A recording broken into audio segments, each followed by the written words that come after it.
Hello,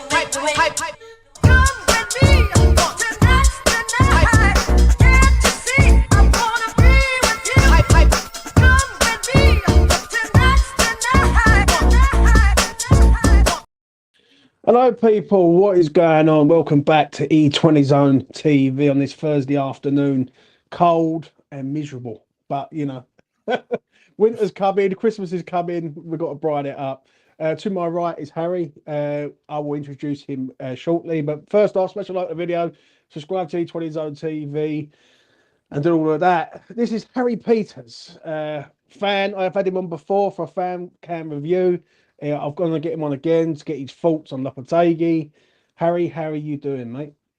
Yeah, I'm all good. Yeah, I mean, I've had a little bit of time not watching West Ham, so that's a positive because no one really likes watching that anymore today. So yeah, the international break was definitely welcomed. I think a bit of time.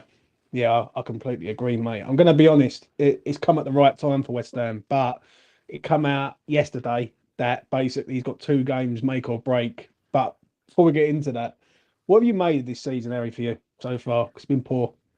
It has definitely been poor. I believe when I come on before, like months ago, I think before the season starts, I did say I did expect quite a slow start. I personally don't mind a slow start as long as we can see some sort of identity, some sort of a little glimpse that it is going to work. But unfortunately, I just can't see that. I just feel like I don't believe in my heart that he's going to win the next so and so amount of games. I don't see us winning a game. I think it's that bad over there. Yeah. What is it like over there? What's the atmosphere like over there for you at the minute? I've only been over there a handful of times this year, obviously due to my situation. But the games that I've been over there, it's been just quiet. I know it's not the fans' fault. Obviously, I've only been there over a handful of games, so I can't really speak for the vast majority. Yeah.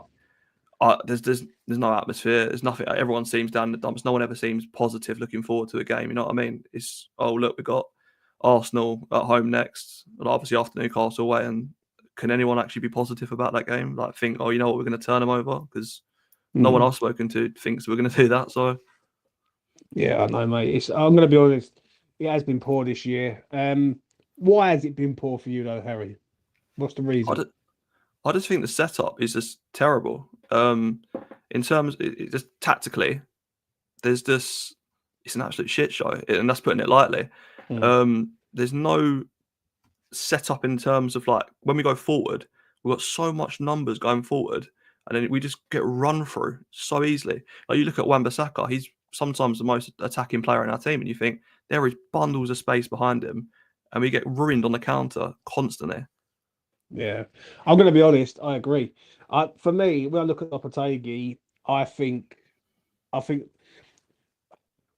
he's tried to do something that we just, it ain't manageable in 6 months. Like, you have to learn the style over years. Do you know what I mean? Yeah. Like, when Pep Guardiola come in at Manchester City, I remember he bought 4 fullbacks at the club, like, because he said he would go down that path, and it took him a period of time to get City to where they are right now. With Lopetegui, I think he's trying to learn a style of play. He's trying to integrate all these players into that style of play, and I don't think he's got players for the style of play that he wants to play, so to speak. No. So yeah, it's just a complete utter mess. Obviously, it come out yesterday. He's got 2 games to make or break. I don't understand why they didn't pull the trigger in the international break. Yeah, that would make sense, wouldn't it? Would do, really, mate. You know what I'm saying? What about sort of players this year? Anyone? Well, first off, who's been your standout player for West Ham so far this season? I'd say Max Kilman, probably. Yeah. Especially out of all the new signings. Anyway, I feel like he's definitely been a very good signing, and he's definitely solidified us like quite a bit at the back. Obviously, that's where we struggled massively last year. But if you look back to last year, we had a broken Kurt Zouma, Naya Fagard, who we know is very questionable, and obviously Mavropanos coming in between. But Max Kilman's definitely improved us defensively. But I think he's been our shining light this season so far. Yeah, I've got to be honest. If Lopetegui's done something right this season, it's signed Max Kilman. Like, I will say that. Like, he hasn't done a lot right, but on that one, he has done. I got that one really wrong. Like, when we signed him for 40 million, I thought, I don't know about this one. Like, we're signing this player, but I think he's been very good for us. I think the defence. I actually feel sorry for the defence. I don't think the defence is that bad. When you look at the 4 in the back line, Emerson, Tadibo, Kilman, and Wan-Bissaka, if they all don't go forward, that's pretty good defense. It's a pretty good defense. Yeah. They're like a back four, but the midfield's where the problem is. The thing is, Harry, why is the midfield so bad? Right? Is it personnel or is it setup? I think it's a bit of both. I don't think we have the players really that Lopetegui needs. I mean, if you're looking at playing 4-3-3, which means you're going to play a sole DM, a sole defensive midfielder, I don't think any of our defensive midfielders can play by themselves. I think they need a partner. I don't think, obviously, you look at Souček, he's not, I mean, you can class him as a defensive midfielder, but once again, he's not the sort of person to pick up the ball and progress it. You look at Edson Alvarez, he's way too rash to play by himself. He needs a partner next to him. And then you look at Rodriguez, he's way too slow to play as the sole DM. So you're always going to have to partner them with someone. And you look at Guido Rodriguez, he hasn't got the legs. Souček has got stamina to get around the pitch, but he's not quick enough to cover vast amounts of space that we leave open all the time. And obviously Edson Alvarez just gets a red card every game, so there's no point really of having him in there. I agree. Listen, I love Alvarez, but I don't love him this season. I think this season he's let us down.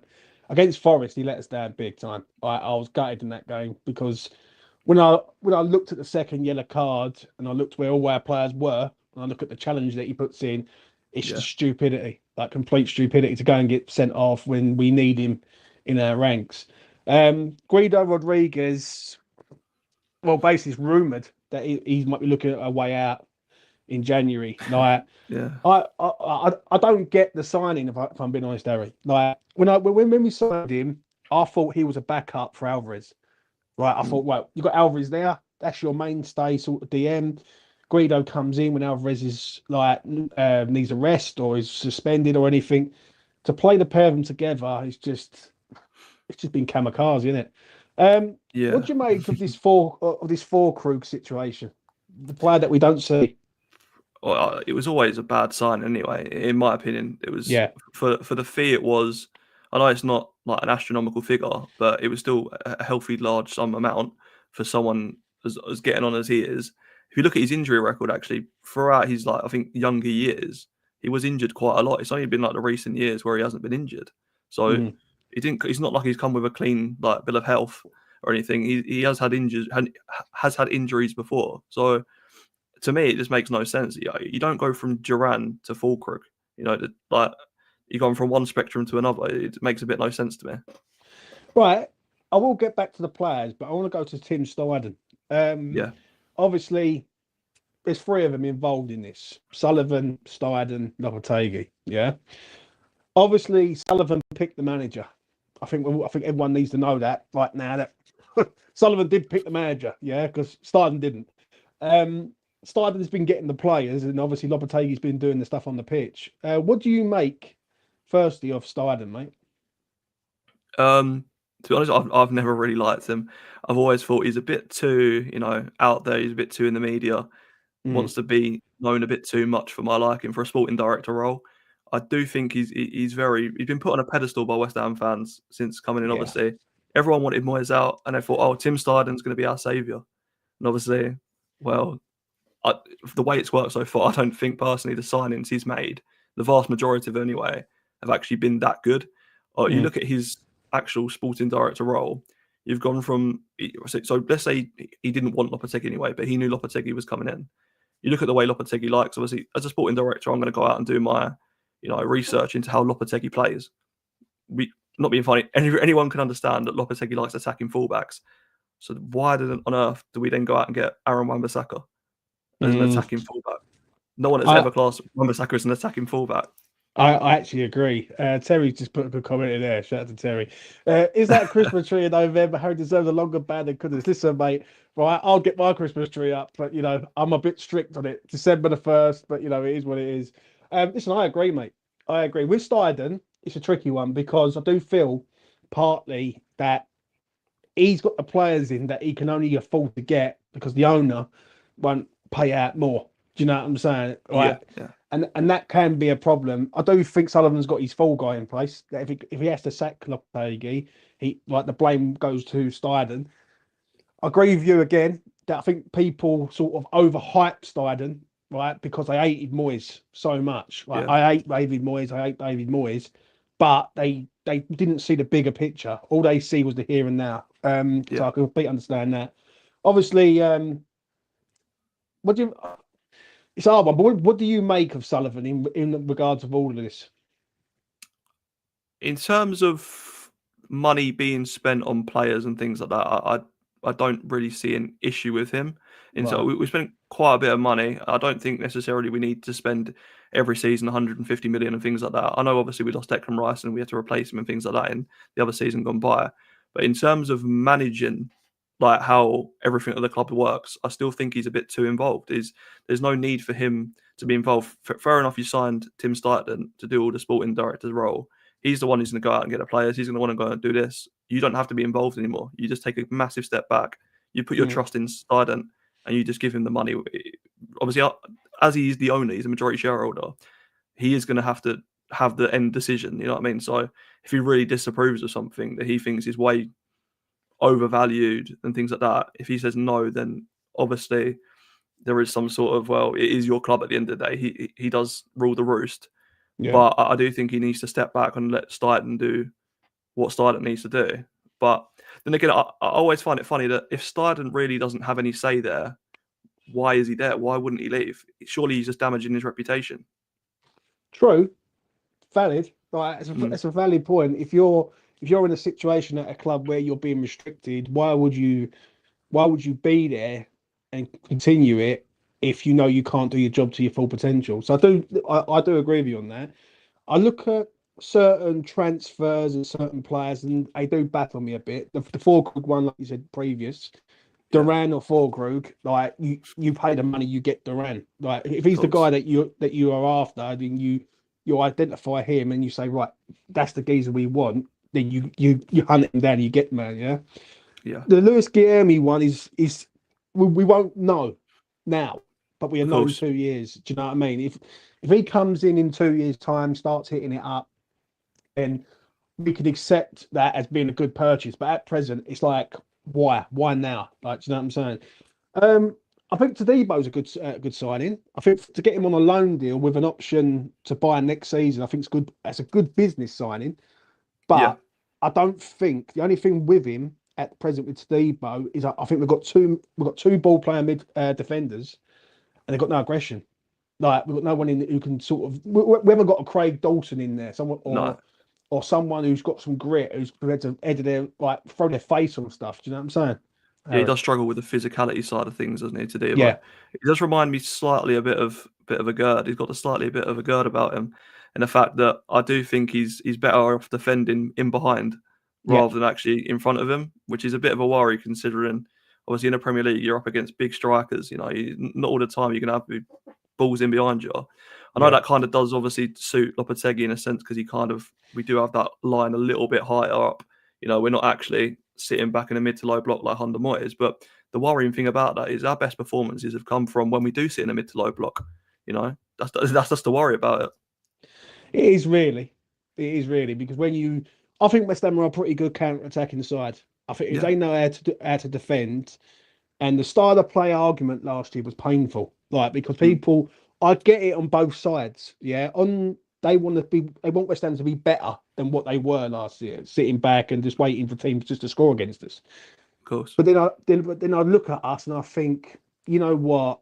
If we are good on the break and we can hit teams fast and hard on the break with pace, then we are quite a good side. I mean, at times this season, like teams have done that to us.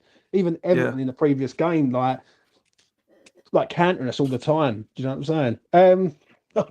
Yeah, it's a bit of a mad one. I do think we have go on, Harry. I do think we have like a team which is more set up for directness. You look at most of our players. I don't think most of our players would suit a possession-based line. You look at all our attackers. Kudus is better on a counter-attacking. Bowen is much better counter-attacking. Antonio, I know he's coming to the end of his days. You know, there's an argument should he be starting, but he's still doing a great job for us in terms of his age. Even Somerville, he's so much better counter-attacking than they actually are on a possession-based style. Yeah, I actually agree on that. I really do. So far this season, we've played 11? I think it's 11 Premier League games we've played, and we've got 12 points. I'm going to ask you because there's been so many bad ones, but what game springs to mind that's the worst for you? So many to pick from, isn't there? Yeah. I think two that stand out for me is obviously the Chelsea game at home, Yeah. and the Spurs game. I think the matter that we lost to them, obviously we've been poor most of the games this season anyway. So, but them two have just been cherry picked really. I just struggled to see many positives, even from the games we won. To be honest with you, I think we're very fortunate to be in a position we are, where we've picked up points where I don't think we really should have picked up points. How many points do you believe West Ham should be on currently right now? How many are on now? Did you say 12? 12. Did you say, yeah? Probably about 9. Mm. I'd say. I would say even less than that. I would actually say about 6 points, if I'm being honest. Like, Yeah. I look at, there's 2 games there's about 4 games really that I look at. I look at Fulham and Brentford, 2 games where we was completely out of it. We managed to get 2 points out of that one. The Man United game basically is a game where we should never have won. Should never have won that game ever. And even the Palace game, to a point, I look at the Palace game and I think we got away with murder in the first half in that one. Well, they had the crossbar, they had 2 1-on-1 chances, and it was like we escaped, but we escaped it to a point. Do you know what I mean? We escaped that moment, which I'm going to be honest, fears me. If I'm being real, like I do get nervous about West Ham going down, because I've seen West Ham go down before, and people seem to go, you know what, West Ham ain't going to go down, James. Don't worry about it. But where I've seen it before with better players, like the 2003 era, like, and people in the chat who are of my generation will know this. We had a good team, we had a very good side, and but we just didn't have the tactical awareness or even know how to win games ugly. And this is the same thing that's happening right now. I feel like West Ham are going through the motions to a point, Harry. If I'm honest, like I don't. Definitely. Someone asked me this the other day, and I think Jay asked me it on here. Name me 2 things West Ham have done good so far this season. Well, you got how long you got? You got to think of it as quite some time, haven't you? That's what I'm saying. Like, we're making more substitutions. Yeah, maybe making more substitutions and passing it out the back. Maybe, yeah. Like, that's about it. But build up plays poor. Defensively, even against Forest, we were poor. Like, tactical awareness is fucking terrible at the minute. But from us, do you know what I'm saying? To round this sort of video up, Harry, obviously Newcastle, Arsenal, Leicester, and then you got Julen Lopetegui in the middle of all that. First off, does he last before we get to Wolves on the Falco? Personally, I don't think he should. Yeah, I do think he will, because I do think we're in a kind of situation where, unless we are in the bottom 3, I don't think we'll make a change. I really don't. And I don't see Sullivan making a change personally, and unless we are in proper dire needs that we might get relegated, which I don't. I know you did say obviously we've had better teams before that have been relegated, but I don't think that will happen. Obviously, due to I do believe there is 3 worse teams than us, but I think obviously we'll lose to Newcastle, we'll lose to Arsenal. I know I'm being very positive here, obviously, no, but you're being real, yeah. And then Leicester, I think, will just be a scrap. It'll be whoever wants it more. And if we're in such proper bad form and the players are really going to be turning against Lopetegui, honestly, I feel like Leicester will beat us because our players just aren't going to want it. I think the Leicester game decides his fate, if I'm being honest. I don't think the Arsenal one does. I think the Leicester one does. I think that if West Ham don't get positive results against Newcastle and Arsenal, they will look at Leicester game and think, right, this is a start now of a run. Leicester, Wolves, Bournemouth, Brighton, Southampton, Liverpool. If we go to Leicester on, I think it's a Tuesday night, I think it is, Tuesday or Wednesday night, if I got it right, and we lose that game at King Power, then I think they will have to make a change, because they will look at it and think, he can't do it against Leicester, who are around us, then who else can he do it really against? And the thing is, the Christmas period is the most important period of the season. We all know that, right? Because games come thick and fast, and points are massive. And the thing is, where people have said about Leicester are 2 points behind us. And and they're one of the favourites to go down. So it's never like they're never too good. Like West Ham never too good to go down. If he was to get sacked, Harry, who would you like realistically to come in and replace him? Oof. I mean, as I said, you're only really looking at managers that are out of contract that are going to be a free, because that's all that Sullivan gets. Yeah. So out of them, I mean, I think the best of the bad bunch would be Edin Terzic. I know people are going to say, "Oh, he plays a bit similar to how Moyes did, a bit more counter-attacking and things like that." But once again, I don't necessarily think that's a bad thing. Just because we're not dominating the ball every game doesn't mean that we're a bad side. And as we've just said, that I think our players better suit actually a counter-attacking style. So it would, if he could come in and have just a little bit less success than what Moyes did, I think it would be a good appointment, because at the end of the day, although it did fall, went a bit sour apples at the end, it was a very good manager for us. And I think he's a bit, given a bit too much abuse for what he actually did for us. And obviously now everyone was screaming anyone would be better than him. And well, we're now reaping what people actually said. So yeah, I actually agree. I personally think we've got to stop all this style of play shit and go back to try and winning games of football again. Like, do you know what I'm saying? Because it's like having a Ferrari, with no engine. Do you know what I'm saying? It looks good on the outside, but there's no engine. What's the point of having the flipping thing? Do you know what I'm saying? Of course, yeah. And the style of play argument really does grind me, because for me, I don't care about style of play. I don't care if West Ham play long ball and up to the big striker and we're scoring goals and winning games. I don't care about that. I care about us winning games of football and being the best that we can be. Do you know what I'm saying? And I feel like people get a bit hung up on the style of play thing. I think they look at other teams and they get a bit jealous and think, I wish we could play like that. But everyone's got a different style that suits them, innit? Everton ain't gonna play an attacking 4-3-3. They're gonna play to their style. So yeah, I do think it's a bit of a vicious circle. Like, obviously, right now we're struggling, so people are going to be like, "Oh, all I care about is the results." But then, if you've got a manager in that, then we went on a really good form, and over 2 years we finished in the top 8 every year, and we're playing, getting good results. People would then start to go, "Oh, well, the results are nice, but I would like to see a bit better football," and then this whole circle will go back around. Yeah, I actually think this circle's coming again.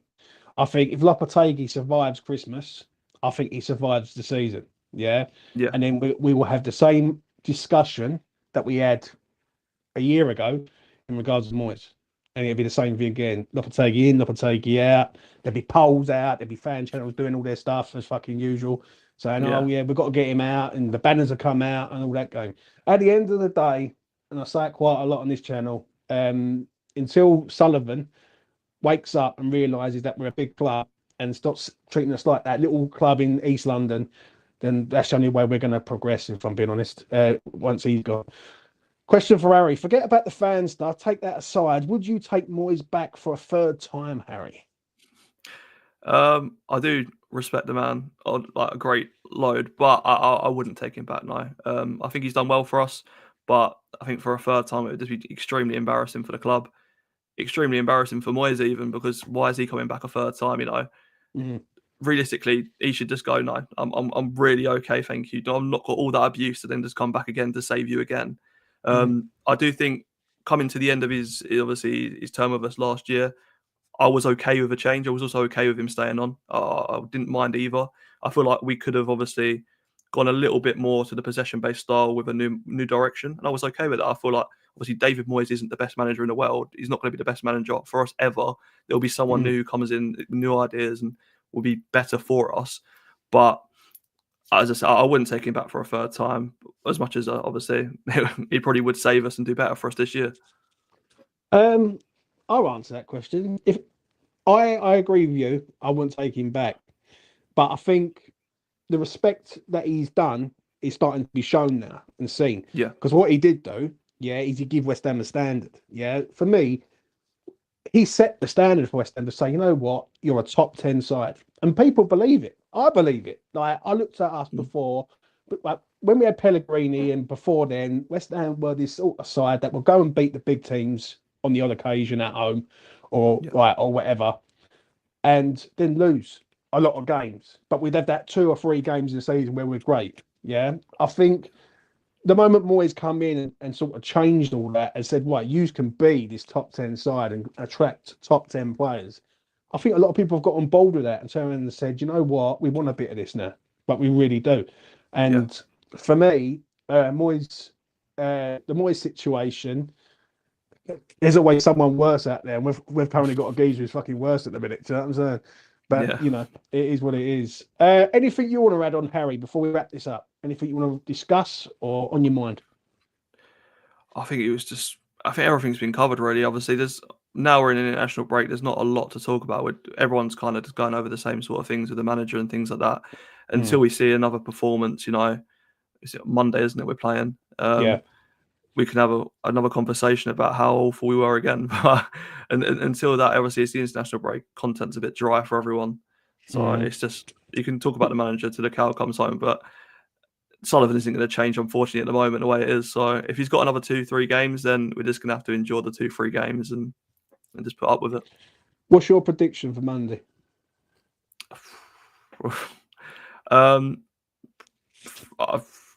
I don't want to be horrible once again, but I can see a 3-4-0 sort of situation.